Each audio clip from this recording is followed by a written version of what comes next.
Physical media is dead.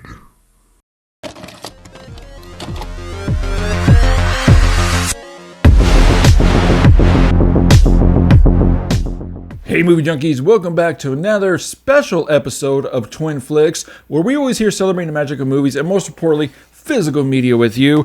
Now real quick, two announcements of some new 4K comparisons I have coming up before we get into this review.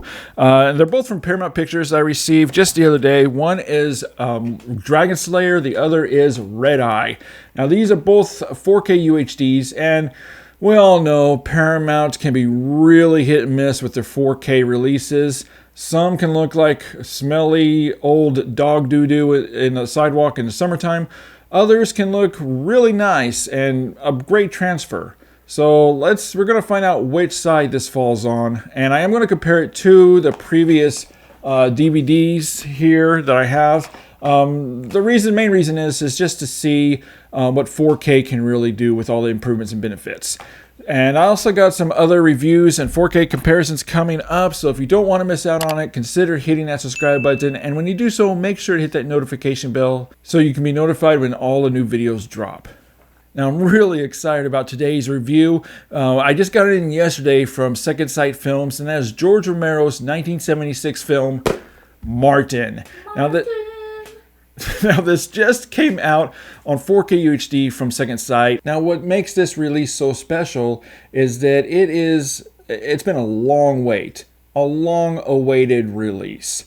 Especially here in the States, because for decades it has been out of print. I think it was released once on DVD. I'm not sure if it was released on Blu-ray. But it's been out of print for years. I mean, it's not even available on streaming anywhere. You cannot get this or see this, at least here in the States, at all. And still you can't, because this has only been released in the UK from Second Sight. I had it imported in. And the main reason is because the producer of the film, he holds all the rights to the film. And I know that Shout Factory and some other labels have been trying hard to get the rights to release this in the States. So all hail Second Sight, because they were able to secure the rights to finally give Martin its due on physical format with a new 4K restoration. And when I received this, I was so excited, I posted it on my social media, and I started getting some DMs here and there from people saying that they're fans of Romero, but they didn't even know this movie existed. They had no idea what this movie was until very recently.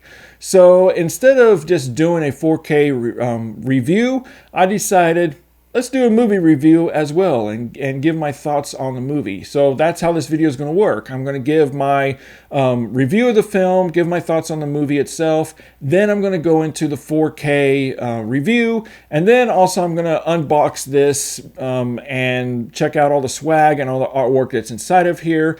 And so this video is going to be just a little bit longer than usual, but it's going to be fun. So now is a great time to go get some refreshments, sit down, sit back, relax, and let's dive into Martin. All aboard!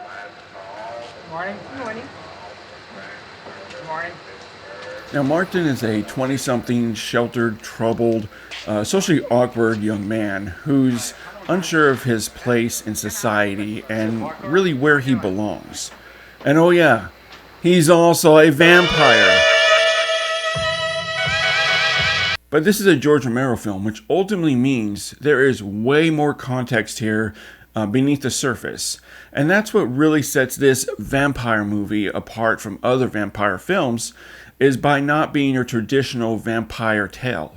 Romero made a decision to not tell the story as a typical Gothic-style vampire film, but instead placing us in the real world as Martin lives in a small Pennsylvania town, moving in to live with his cousin Kuda.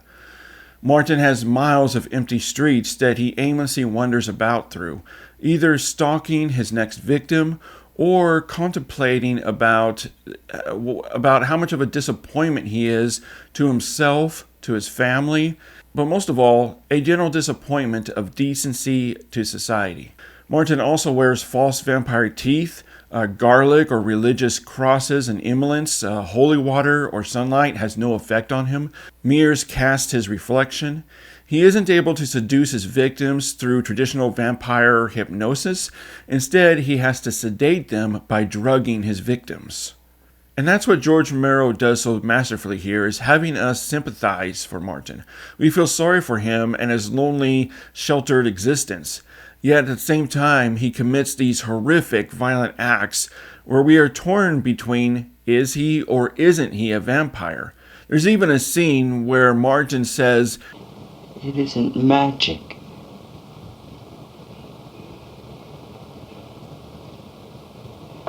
Even I know that." and this is threaded through the film. Martin's cousin Kudo also believes that he is a vampire, telling Martin it's a long-standing family curse. There have been 9 such curses in the family. There are 3 still alive. Martin is one. And the film isn't just a character study, but again, this is George Romero we're talking about here. So he also injects a cheeky sense of humor throughout the film.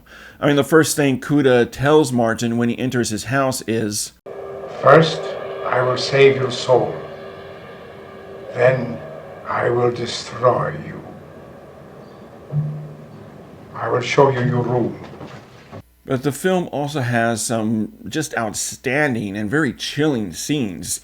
At the same time, the film also has some beautiful interludes and black and white glimpses into Martin's past and into his psyche before he attacks his victims, where he romanticizes about having a normal life where he doesn't have to have this urge to attack his victims. I also have to say, watching Romero for years, this is without question Romero's best blocked and directed film. One of my favorite scenes is when Martin breaks into a house and chases the residents around a 2-story house. Now, the geography is really well done here, where we clearly understand where everyone is in the house. And honestly, scenes like this are hard scenes to shoot, translating to the audience that you know, as the audience watching this, where everyone in the house is, at the same time what Martin is doing to try to trap them in a room or certain areas of the house. Honestly, shooting scenes like this can be messy if you don't know what you're doing, especially for the audience. And Romero handled this scene extremely well. It's one of my favorite scenes in the film. And Martin also proves what a great director and writer George Romero was, and I think is Romero's most atmospheric and interesting and also mature film. So needless to say, I'm giving Martin a 5 out of 5. If you guys haven't seen this movie, you don't know what you're missing, check it out. And if you've seen the movie, then you know exactly what I'm talking about. Alright guys, now it's time to talk about this 4K box set. Now this release contains only the 95-minute theatrical cut. Second Sight did try to secure the rights to the 150-minute director's cut. And honestly, the director's cut I would really love to see, because you can tell when watching Martin a lot was cut out. And also the Italian cut where the score was replaced by music from Goblin. The Italian cut was actually released by Arrow in 2010 on DVD, but I think it's out of print now. Unfortunately, Second Sight was unable to secure the rights to both cuts. So hopefully in the future we will at least get the long-awaited 150-minute cut. But you know what? For now, I'm just really happy that Martin's finally here on a new physical media format. Now, when watching this UHD, you have to really keep your expectations in check. Meaning that Martin was an independently financed film with a modest shoestring budget in every sense of the word, and shot on cheap 16mm film stock. And during its original theatrical run, the film was blown up to 35mm for theatrical prints. And being that the 16mm has been destroyed, it's no longer salvageable, Second Sight decided to source this 4K restoration from the dupe 35mm internegative that used the final color timing for the theatrical prints. Second Sight also invited Michael Gornick, the film's DP, in, and Second Sight and Gornick spent, I think they said, almost 3 years restoring the film with a 4K restoration, forming a new native 4K DI, giving Martin a much needed overhaul from top to bottom with 10-bit color depth and HDR grading. No Dolby Vision with this one. Also, this release maintains the accurate theatrical 1.37:1 aspect ratio. And this set is jam-packed. It's loaded to the brim with new and archival material and some very nice swag and artwork. And I'll be showcasing everything in the set and also give a rundown of all the supplemental material after this review, so make sure you stay tuned for that. And the results of this 4K UHD disc really speaks for itself. This is an absolute stunner here. Now again, expectations clearly need to be managed. Firstly, the image looks very soft, inherently, because the film was shot with soft focused. So no, this is absolutely not a problem with the transfer, as I've heard some say it is. So anybody that says this is a bad transfer because it looks soft just doesn't know what they're talking about. The color reproduction is beautifully realistic here, and with the HDR grading opening up a wider color gamut, the image just amplifies Michael Gornick's cinematography that's on full display here. From the dark and dingy landscapes of Pittsburgh that looks fresh and natural, to primary colors that are vibrant with some really nice pop to the image. We have some rich cherry reds, such as the train and the neighbor's car. We also have some bold crimson reds with blood. Yellows ignite the screen, and greens from clothing to cars to greenery is full and lush, and we have some nice natural blues. And none of this looks overly saturated or artificially saturated. The HDR just enhances what's already there. Skin tones do fluctuate, meaning sometimes skin tones look warm, while other times skin tones can look rather pasty or pale, and I think that depends on the lighting of the scene. But either way, skin tones have a very nice natural look to them. The black levels overall are strong and rich, giving some nice depth to the image. I did notice the blacks do almost teeter to some crushing, but it never really gets there, along with shadows that also teeter towards crushing, which again really is honestly to be expected given the 16mm reversal origins that just doesn't capture the same level of contrast range as a negative would, or that we're used to seeing on other traditionally shot films. So again, this is completely inherited and not a troublesome transfer. The details look organic without any signs of artificial sharpening or manipulation to the sharpening. As for finer details though, again, because this was shot in 16mm with soft focus, the finer details we've come to expect from traditionally shot films just isn't there with this one. They're barely non-existent with finer details. And while the film overall has a very nice cleaned up image, I did spot the occasional low-level dust spots and some slight damage that is pretty visible, especially during one brief scene in particular. But again, this is all something to be expected. And honestly, with the type of film this is, I think it gives it a little bit of charm having that minor damage there. But the good news is I didn't find any compression artifacts or digital manipulation anywhere or any signs of micro-blocking. And outside of the inherited damage, this is a fairly clean looking image that translates very well to the screen. Grain structure is thick and sometimes heavily thick depending on the scene, but it also does look rich and natural, bringing some very nice texture with no harshness to the image. Outside of a few scenes of very thicker grain, the grain structure overall is consistent, giving a nice filmic appearance. Also, the image looks pretty stable. That's something I was worried about, is how stable will this look considering the source material. And yeah, they did a good job at stabilizing the titles and the image. Also, the bit rate is pretty consistent, staying between 70 to 80 Mbps. So taking into account the source limitations that Second Sight had to work with here, Martin completely validates a 4K release and delivers an authentic, natural, and filmic experience. I give huge props to Second Sight for this release. Now, I've heard some say the accompanying Blu-ray looks better than a UHD disc. Now, the Blu-ray is region locked, and unfortunately, I no longer have a region-free player, so I wasn't able to compare the two differences there. But the only reason I can think of people are saying this is with the heavy grain layer and some of the damage that I spoke about may not be as revealing as it is on the UHD disc because of the higher resolution. But again, I don't have a region-free player, so I can't personally compare the differences between the Blu-ray and the UHD. All right, now let's dig into the audio. And both the 4K and the accompanying Blu-ray disc contains the original theatrical mono track, a DTS HD stereo track, and a DTS HD 5.1 track. And I did listen to all three tracks, switching back and forth between them. And I will say that 2 of the 3 tracks sound terrific. 1 doesn't, and I'll get into that shortly. The film is obviously heavy dialogue driven, and effects and music are also front heavy. But out of the 3 tracks, honestly, the mono track sounded the best. The 5.1 track, I found the extra channels added seem to have diluted the effectiveness of the original mono track that it was sourced from, with the music and effects almost sounding really thin or even misplaced sometimes. And the stereo track is just awful. It sounds extremely boxy, even to the point of very muffled. It's a really bad stereo track. So the original mono track is the clear winner here. Dialogue is clear and distinct and didn't sound limited by the single speaker usage.